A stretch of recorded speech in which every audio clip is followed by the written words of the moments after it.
नमस्कार। बधाई हो आप सबको पशु परिसर के। सबको बधाई इसलिए दे रहे हैं कि सबको ही पास कर दिया, क्योंकि पहले तो किसी को किया ही नहीं। सर मैं हो गया तो कोई बात नहीं, तो बिल्कुल यहाँ कौन देखा होगा तो हो गया तो बात लगे, बाकी बाबा ने सबको खुश कर दिया है। अब जब सबको ही खुश करना था तो क्यों माहौल बना रहे थे? आज रिजल्ट आ रहा है, कल आ रहा है, सीधे ही बोल देते कि सब पास है। भाई ऐसा आज तक कहीं हुआ है क्या? किसी भी पेपर में 60 गुणे पास किए गए? ऐसा नवाचार सिर्फ और सिर्फ हमारे वीरों की भूमि राजस्थान में हुआ है, जहां 63 गुणे, यानी राजस्थान पुलिस में जहां फिजिकल होता है वहां भी 15 गुना पास किए जाते। लेकिन हमारे अभी नवाचार हो रहे हैं, नए नए प्रयोग हो रहे हैं, और नए नए प्रयोग में पहला प्रयोग कि हम सबको पास कर रहे हैं, ये सबसे अच्छा प्रयोग किया हमने। और जो भी पेपर दे रहा है सब पास।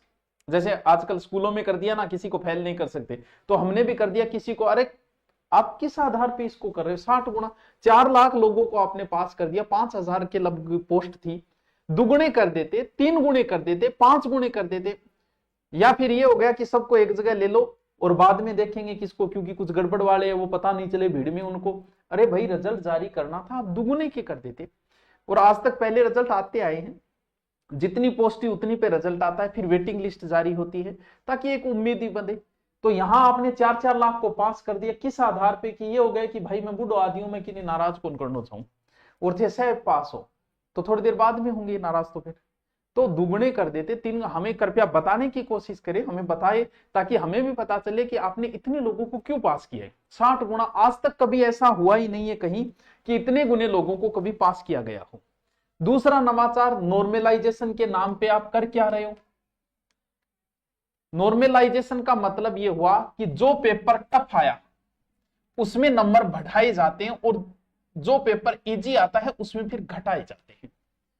लेकिन ये पता आपको बाद में क्यों चलता है कि ये पेपर इजी था, ये टफ था? पहले ही पेपर बराबर बना देते भाई, बाद में आपको पता चल जाता है। नॉर्मलाइजेशन के नाम पे शोषण हो रहा है। ऐसा ना हो कि जो बिहार में आंदोलन हुए वो राजस्थान में हो। इसे क्यों? क्योंकि आपने ऐसा किया है। पहला पारी का जो पेपर है वो तो आप क्या बता रहे हो, पहले पारी का पेपर, और आप इजी बता रहे हो, और इजी बता के इसके नंबर जो है घटा रहे हो। और छठी पारी का आप टफ बता रहे हो, और टफ बता के इसके नंबर बढ़ा रहे हो, और वो भी कितने, 25 से 30 नंबर। और आपको पता है कि आपने पेपर देखा है क्या, लास्ट पारी तक टोटल पेपर में से 10 से 15 क्वेश्चन आपने रिपीट किए। आप इतने परसेंट रिपीट कर रहे हो और आप ये कह रहे हो कि ये लास्ट वाला पेपर टफ था। किस आधार पे आपने टफ घोषित किया इसको? पहला पेपर बच्चे को पता है, जबकि पहले पेपर के बाद हमने बता दिया था कि बच्चों ये पढ़ लेना, ये पढ़ लेना, ये पढ़ लेना, ये प्रश्न आ रहे हैं, और हर पेपर में आप 5 से 10 क्वेश्चन रिपीट करते जा रहे थे।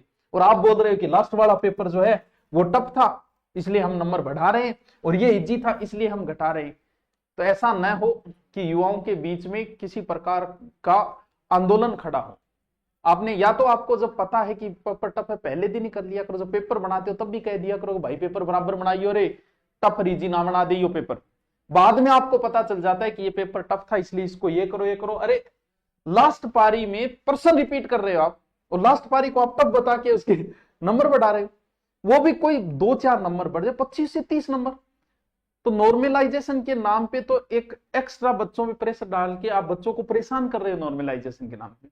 तो हमें बताएं कि आपने किस आधार पे इसको टफ माना है। क्या आपके प्रश्न रिपीट नहीं हुए छठी पारी में? आपके प्रश्न रिपीट हुए हैं। आप देखिए एक बार पेपर, लास्ट में क्यों हर पेपर में आपने 5 से 10 क्वेश्चन रिपीट किए। पहली पारी वाले को तो पता ही नहीं होता क्या होगा, कौन से प्रश्न ज्यादा आ रहे हैं, कौन से ज्योग्राफी के आ रहे हैं कि हिस्ट्री के आ रहे हैं, किसके ज्यादा आ रहे हैं। लास्ट तक तो सब पता चल गया था। अभी करंट में इतने 2 साल पुराना करंट पूछ रहे हैं, इसमें ये पूछ रहे हैं, ज्योग्राफी के ये पूछ रहे हैं, वैसा ही पैटर्न रखा आपने। तो कैसे कह रहे हो कि आप लास्ट वाला पेपर आपका टफ था इसलिए हम 25 से 30 नंबर? तो नॉर्मलाइजेशन के नाम पे बड़ा ही गलत हो रहा है। नॉर्मलाइजेशन हो सकता है गलत नहीं होगा, लेकिन यहां जो लगाया जा रहा है वो पूर्णतः गलत लगाया जा रहा है। ये तो कोई पद्धति नहीं कि लास्ट वाला पेपर में हम इतने बढ़ा देंगे, लास्ट वाला पेपर हम टफ तो पहले ही नॉर्मल बराबर बना लिया करो। और 60-60 गुना आप पास कर रहे हो, इसका भी थोड़ा सा बताएं कि किस आधार पे आप कर रहे हो। दुगुने को खुश कर दो यार, 3 गुना का खुश कर दो, 15 गुना को कर दो। इतने इतने गुणे को आप खुश कर रहे हो, फिर क्या होगा? इस भर्ती को लंबा खींचा जाएगा। फिर आप दुगुने कम करो, फिर 60 गुना का रिजल्ट अलग से निकालो 15 गुना का, फिर 15 गुना का अलग से निकालो 5 गुना का, फिर दुगुने का निकालो। क्या बात है, मजा आ जाएगा भाई साहब, पूरा का पूरा कार्यकाल निकल जाएगा ऐसा करके, सब खुश। ये ऐसा काम तो देवता लोग करते थे आप। और ये देखो, ये गलत है, इसे सुधार किया जाए।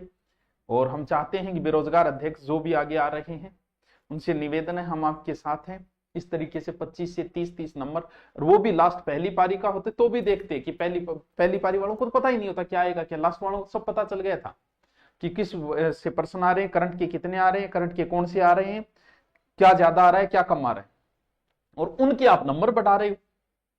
तो वही ये गलत है। और जो भी बच्चे इस 4 लाख में शामिल हुए, ठीक है, खुशी की बात है, आपको मोटिवेशन मिला होगा, लेकिन अपनी तैयारी जारी रखें, बढ़िया तरीके से तैयारी करें, अच्छा जीके पढ़ते रहें, किसी भी चैनल पे पढ़े, ऑनलाइन पढ़े, वो आपकी इच्छा है।